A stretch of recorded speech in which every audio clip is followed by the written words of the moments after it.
Hello students.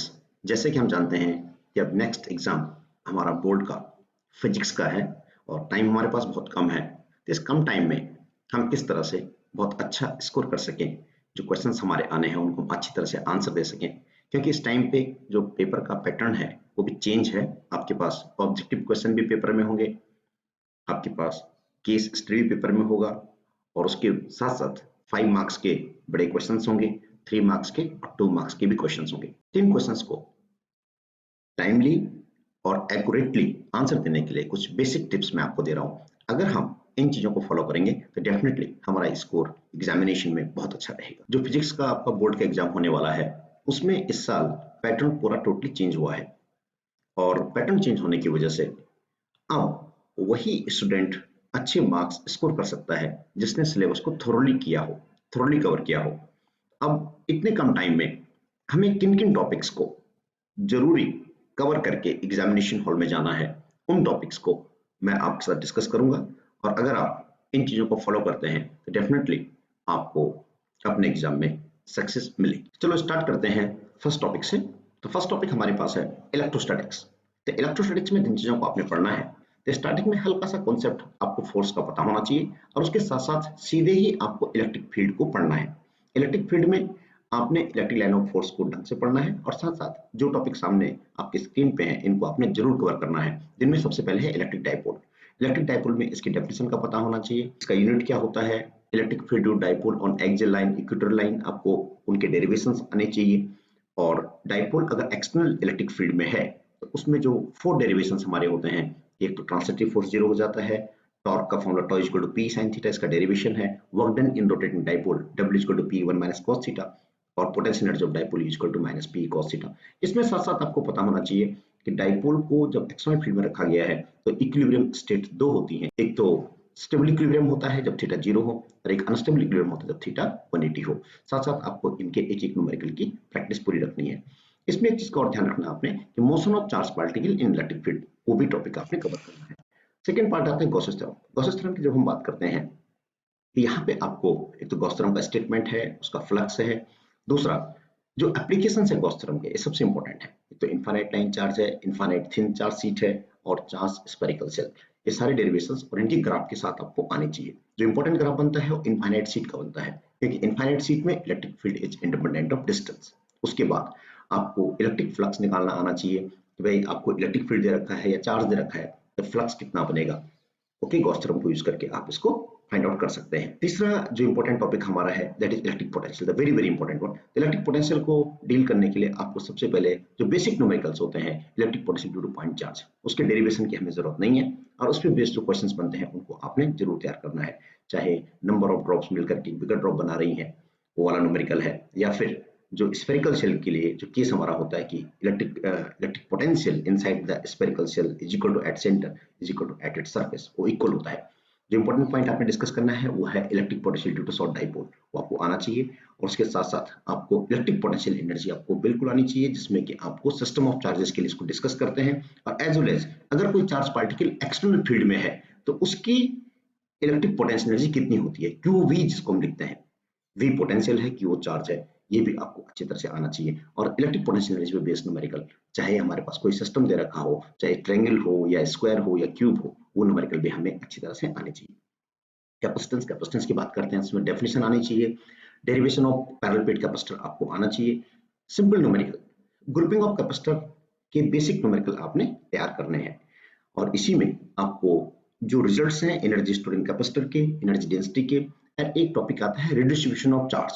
जब charge flow करता है एक कैपेसिटर से दूसरे कैपेसिटर में तो वहां पे लॉस ऑफ एनर्जी हो जाता है, तो उसके रिजल्ट्स हमें याद रखने हैं।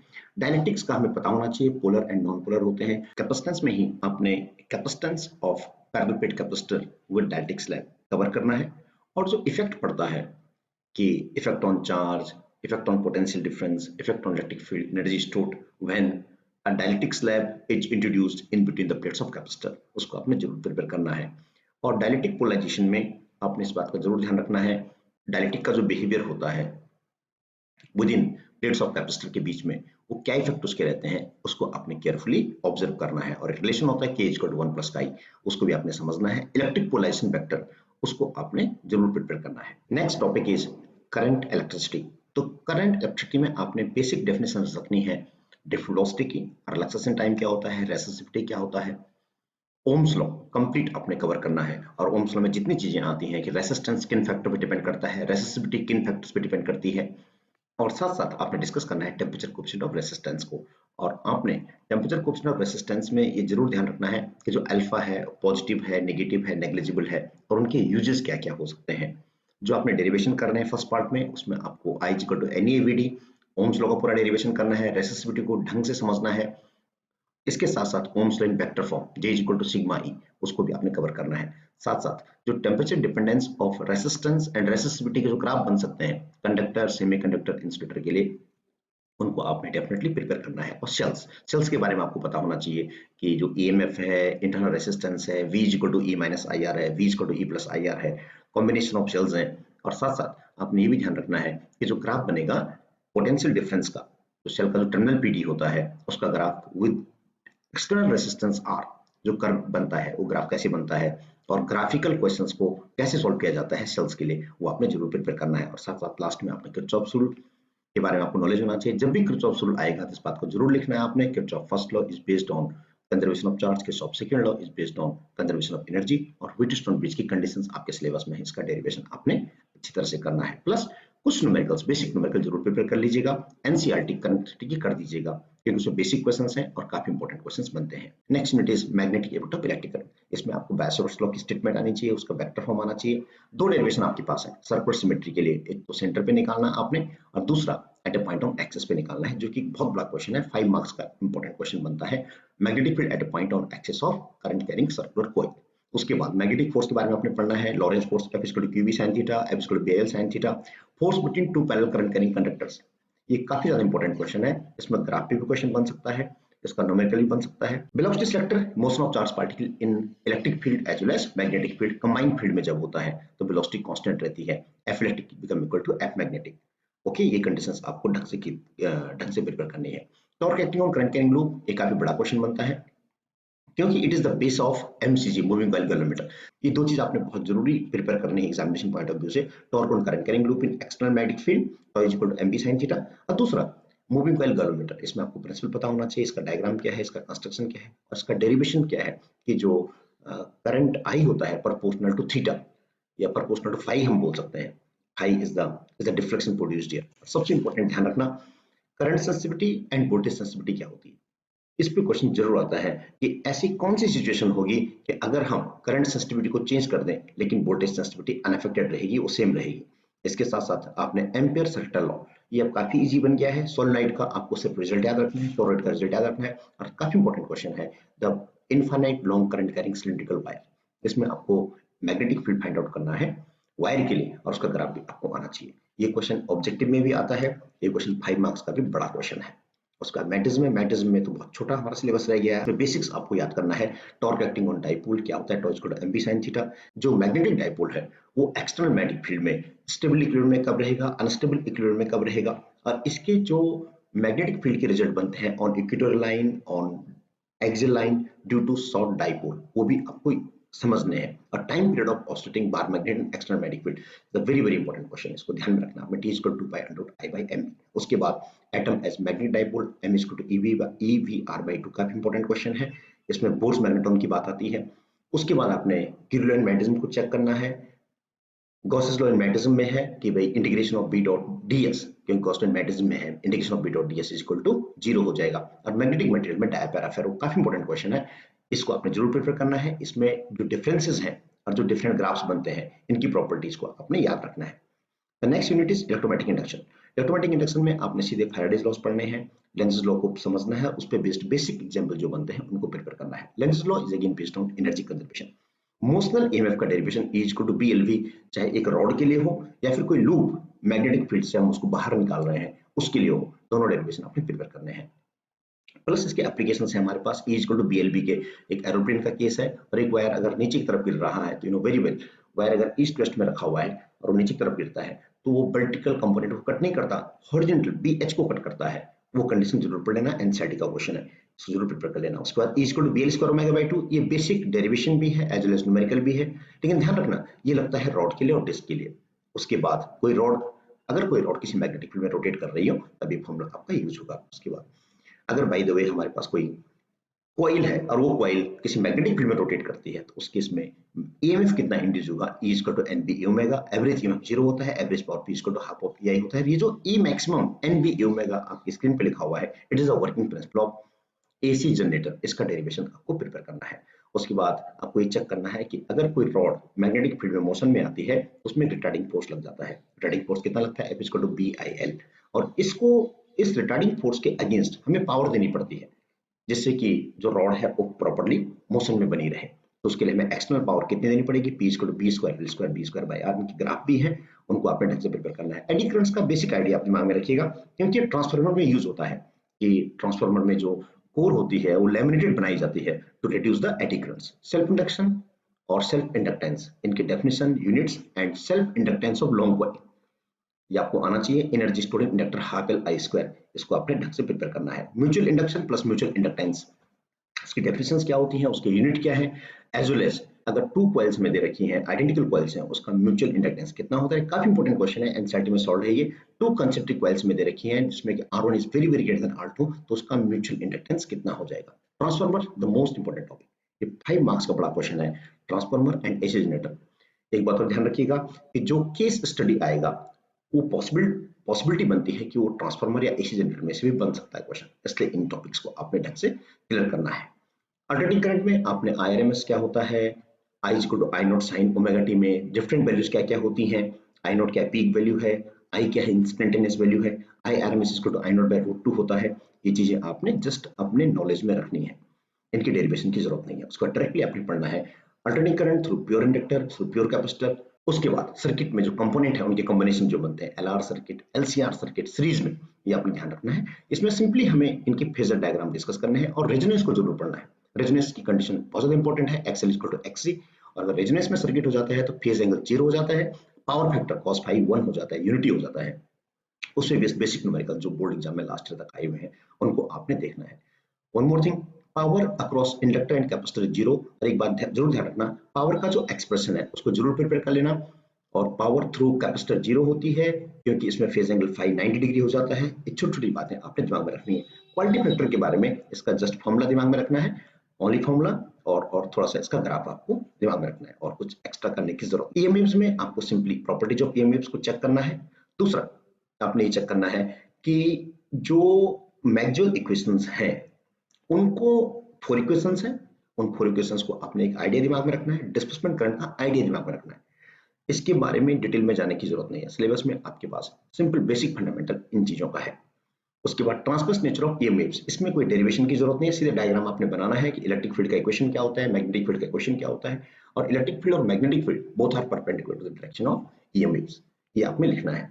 और एप्लीकेशंस ऑफ ईएमएफ्स में आपने सारे एप्लीकेशंस जो ईएमएफ्स के हैं, स्पेक्ट्रम के हैं, उस सभी एप्लीकेशंस को उसके वेवलेंथ रेंज के साथ, उसकी फ्रीक्वेंसी रेंज के साथ आपने याद रखना है। थोड़ा सा ध्यान रखना, थोड़ा सा इसके सोर्सेस को भी याद कर लेना, हमारे का सोर्स क्या है, अल्ट्रावायलेट का सोर्स क्या है, इन्फ्रारेड का सोर्स क्या है, इनके बारे में जनरल आइडिया आपको रखना है। उसके बाद ऑप्टिक्स की बात करते हैं। ऑप्टिक्स में I am discussing here wave optics. Firstly wave optics में आपने सबसे पहले वेव फ्रंट क्या है, उसके टाइप्स क्या है, उनके डायग्राम ड्रॉ करने हैं, स्फेरिकल है या सिलिंड्रिकल है।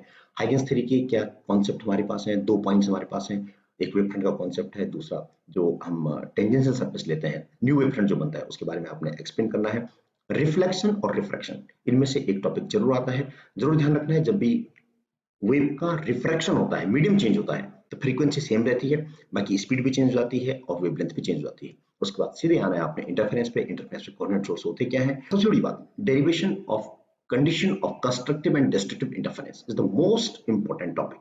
ये टॉपिक आपने जरूर प्रिपेयर करना है क्योंकि अब आपके सिलेबस में सिर्फ एक ही डेरिवेशन रह गया है, ये वाला derivation of condition of constructive and destructive interference. उसमें आपने प्रूव करना है I maximum upon I minima equal to R plus 1 whole square upon R minus 1 whole square, where R is the amplitude ratio। और उसमें YDS EXP young डोसिटी experiment पूरा पढ़ना है आपने। उसमें only results for the fringe width आपने याद रखना है, पैटर्न कैसे बनेगा ये आपने याद रखना है, प्लस ये आपने देखना है कि इंटरफेरेंस पैटर्न पे क्या इफेक्ट पड़ेगा इन द इंटायर अपर्टस के इन मीडियम। फिर इसमें बेसिक क्वेश्चंस जो बनते हैं वो आपने अच्छी तरह समझने हैं। डिफ्लेक्शन अब काफी इजी फॉर्म में आपके सिलेबस में रह गया है, इसमें आपने डेफिनेशन देनी है, उसका डायग्राम कैसे बनता है, उसके रिजल्ट्स आपको याद होने चाहिए कि एंगुलर विड्थ का रिजल्ट क्या होता है, जो लीनियर विड्थ होती है उसका एक्सप्रेशन क्या होता है। फिर आपने ये भी करना है कि जो सेंट्रल मैक्सिमा है उसकी इंटेंसिटी किन फैक्टर्स पे डिपेंड करती है, और एज वेल एज जो एंगुलर विड्थ होती है वो कैपिटल डी के इंडिपेंडेंट होती है। छोटे पॉइंट्स आपने जरूर प्रिपेयर करने हैं। यहीं पर आपने डिफ्रैक्शन पैटर्न को अच्छी तरह समझना है, उसके डायग्राम को बनाना है और फ्रेसनेल डिस्टेंस को आपने एक्सप्लेन करना है। उससे बेस्ड एक दो न्यूमेरिकल जरूर तैयार कर लेना।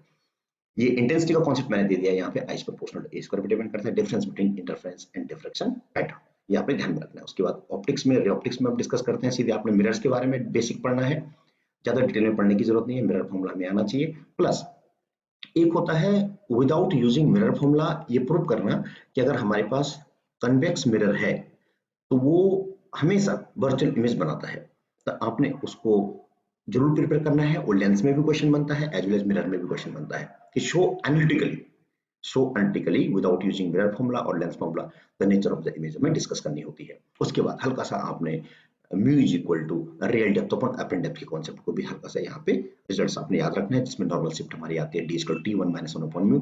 Critical angle TIR and its application is the most important, सबसे ज्यादा इंपॉर्टेंट क्वेश्चन है ये वाला, critical angle TIR and its application, काफी ज्यादा इंपॉर्टेंट क्वेश्चन है, पूरा डिटेल में डिस्कस करना है इस क्वेश्चन को आपने। उसके बाद रिफ्रैक्शन थ्रू स्फेरिकल सरफेस होती है, रेयर से डेंसर में है, रियल इमेज वाला बेसिक केस बनता है हमारा, कन्वेक्स केस वाला, कन्वेक्स रिफ्लेक्टिंग सरफेस वाला, उसको आप जरूर तैयार कर दीजिएगा। Lens focus formula very very important question. और उसके बाद इसके साथ जो एडिशनल क्वेश्चन बनते हैं कि अगर लेंस को हमने किसी दूसरे मीडियम में रख दिया है तो उसकी फोकल लेंथ डेफिनेटली चेंज हो जाएगी। उसके बाद आपके पास बेसिक जो लेंस फॉर्मूला होता है उस पे बेस्ड न्यूमेरिकल आपने तैयार करने हैं, और लेंस कॉम्बिनेशन को भी आपने तैयार करना है। Lens combination 1/f = 1/f1 + 1/f2। उसके बाद प्रिज्म फॉर्मूला आपने डिस्कस करना है, बेसिक डेरिवेशन है। और उसके बाद जो बड़ा टॉपिक आता है वो है माइक्रोस्कोप एंड टेलीस्कोप। तो कंपाउंड माइक्रोस्कोप में आपने रे डायग्राम, उसका एक्सप्रेशन और डेफिनेशन ऑफ मैग्नीफाइंग पावर आपने पूरा ढंग से प्रिपेयर करना है, क्योंकि 5 मार्क्स का बहुत ज्यादा इंपॉर्टेंट क्वेश्चन है माइक्रोस्कोप एंड टेलीस्कोप।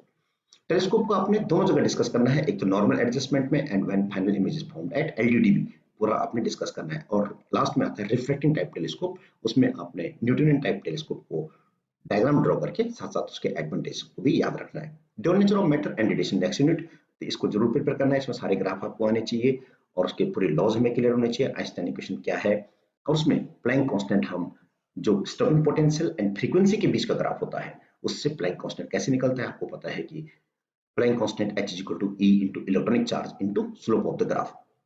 इस पे बेस्ड बेसिक क्वेश्चंस आपको आने चाहिए। और उसका डी ब्रोगली वेवलेंथ और उसके based basic numerical. De Broglie wavelength में आपने जरूर ध्यान में रखना है कि डी ब्रोगली वेवलेंथ को एक्सप्रेस करना है in terms of applied potential difference के, वो जरूर आपने प्रिपेयर करना है। De Broglie wavelength of electron आप जानते हैं 12.27/√v इन एंगस्ट्रॉम।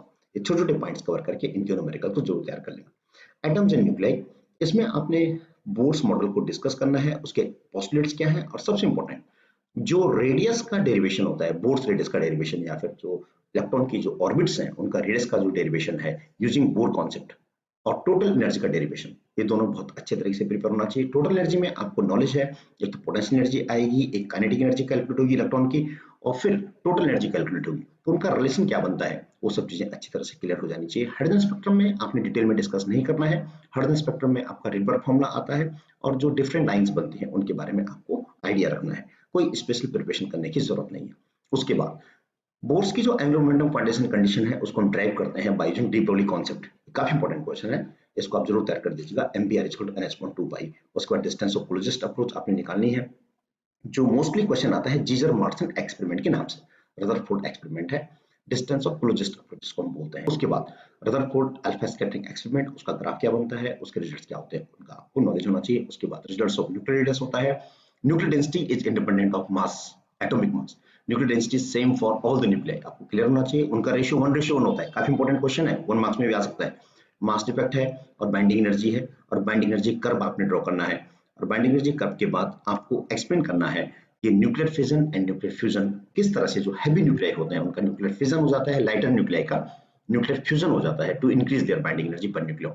और लास्ट में न्यूक्लियर फोर्स के बारे में आपको पता होना चाहिए, और उसके साथ साथ आपको ये क्लियर होना चाहिए कि जो वेरिएशन ऑफ पोटेंशियल एनर्जी होता है डिस्टेंस के साथ, जिसमें हम ये दिखाते हैं कि अगर by the potential energy negative है तो अट्रैक्टिव फोर्स शो करता है, पोटेंशियल एनर्जी पॉजिटिव हो गई तो रिपल्सिव फोर्स हो जाता है। ये चीजें आपको अच्छी तरह से कवर करनी है, इसमें ज्यादा एक्स्ट्रा न्यूमेरिकल में जाने की जरूरत नहीं है। जो बेसिक आपने हाइड्रोजन स्पेक्ट्रम पे बेस कुछ न्यूमेरिकल आप प्रिपेयर कर दीजिएगा, एज वेल एज जो बाइंडिंग एनर्जी पे न्यूमेरिकल आता है उसको आप प्रिपेयर कर दीजिएगा, क्योंकि जो एनर्जी होती है that is equal to mass defect into 931 mega electron volt. The next unit is semiconductor devices. इसमें आपने देखना है कि difference between metal, non metal and semiconductor on the basis of energy band diagram आपने draw करना है। इसमें बिल्कुल क्लियर होना चाहिए कि सेमीकंडक्टर के बीच में जो एनर्जी गैप होता है वो मॉडरेट होता है, कम होता है, इंसुलेटर में ज्यादा होता है और मेटल्स में जीरो हो जाता है। तो आपने दिखाना है, शो करना है। उसके बाद जो एन टाइप सेमीकंडक्टर क्या होता है, पी टाइप सेमीकंडक्टर क्या होता है, उनकी फॉर्मेशन किस तरह से होती है, कौन सी इंप्योरिटी मिलाई जाती है, फिर उनके रिजल्ट्स क्या होते हैं, फिर उनका एनर्जी बैंड डायग्राम क्या होता है, इनके बारे में डिटेल में आपने डिस्कस करना है। सबसे इंपॉर्टेंट टॉपिक बनता है PN junction. PN junction formation के पीछे जो इंपॉर्टेंट फिनोमेना है, डिफ्यूजन है, ड्रिफ्टिंग है, फिर बैरियर पोटेंशियल आता है, डिपोजिशन एयर बनती है, जंक्शन फील्ड बनता है, उसकी डायरेक्शन क्या होती है, ये सब चीजें बहुत अच्छी तरह से समझ लेना, अच्छी तरह से कर लेना। उसके बाद forward biasing and reverse biasing of PN junction आएगा, और उसके बाद ग्राफ आएंगे पीएन जंक्शन के। फॉल्ट बायजिंग में ग्राफ क्या होता है, रिवर्स बायजिंग में ग्राफ क्या होता है, एक में नी वोल्टेज आती है, जिसमें ब्रेकडाउन वोल्टेज आती है, जिसको हम जनरल ब्रेकडाउन भी बोल सकते हैं अगर डायोड हमारा हेवीली डोप्ड है। उसके बाद PN junction diode as half wave rectifier and full wave rectifier is the most important question. PN junction diode working as half wave rectifier and full wave rectifier, ये पूरा बड़े अच्छी तरह से आपने इसको प्रिपेयर करना है।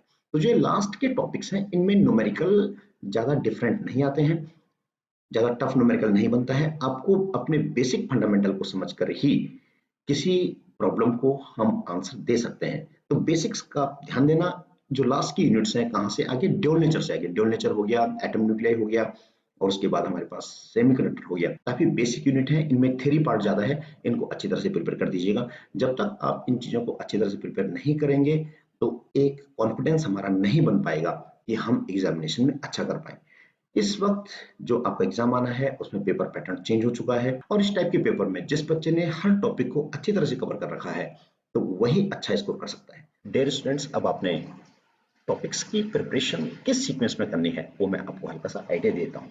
तो आपने काम करना है इलेक्ट्रोस्टैटिक्स और जो ऑप्टिक्स है, एक काफी बड़ी यूनिट हमारे पास है। अभी स्टार्टिंग में आप अपनी प्रिपरेशन इस तरह से रखिएगा कि एक तो हम जो लास्ट पैकेज है, जो लास्ट जो यूनिट्स हमारे पास है, इनको हम सबसे पहले कवर कर सकें। एक ड्यूल नेचर हो गया, एटम न्यूक्लियाई हो गया एंड सेमीकंडक्टर डिवाइसेस हो गया, और इसमें इलेक्ट्रोस्टैटिक्स प्लस ऑप्टिक्स ये दो भी आपके साथ साथ कवर हो जानी चाहिए। उसके बाद आप ऑप्ट कर सकते हैं करंट इलेक्ट्रिसिटी को, देन एमईसी एंड मैग्नेटिज्म को, इनको आप अटेम्प्ट कीजिएगा, और उसके साथ साथ फिर आप ईएमएस को कवर कर दीजिएगा, और लास्ट में आप इलेक्ट्रोमैग्नेटिक इंडक्शन और एसी को कवर कर दीजिएगा। इतना कवर करने के बाद आप सैंपल पेपर को अटेम्प्ट कर सकते हैं। आपने कहीं पे घबराना नहीं है, आपने चीजों को पढ़ लिया है, आपको चीजें आती हैं, पेपर अच्छा आएगा और आप डेफिनेटली बहुत अच्छा स्कोर करेंगे। All the best for exam.